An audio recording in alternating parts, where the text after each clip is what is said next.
Welcome to Tianho Temple. Come and let's visit inside.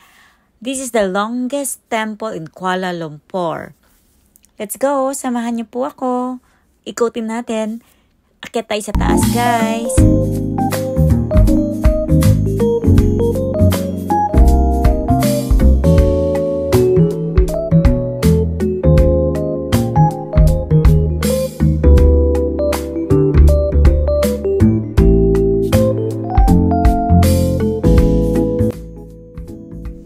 Andito na tayo sa taas at yan yung overlooking niya from the top.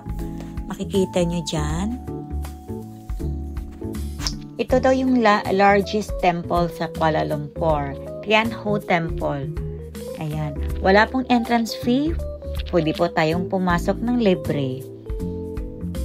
Yan yung view niya. Pang Instagrammable yung ano nyo. Kung marunong kayong mag-picture, pang Instagrammable yung mga kuha ninyo dito.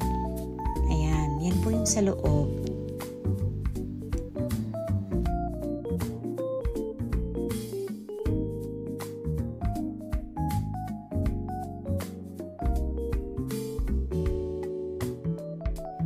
At dahil nandito tayo sa temple, hindi pwedeng mawala yung prayers natin, especially yung guidance and protection sa travel namin. Kaya ayan, nag-pray kami and then naghulog kami ng donation. Sa gilid may donation box at kahit magkanong halaga, pwede kayong maghulog. It's up to you.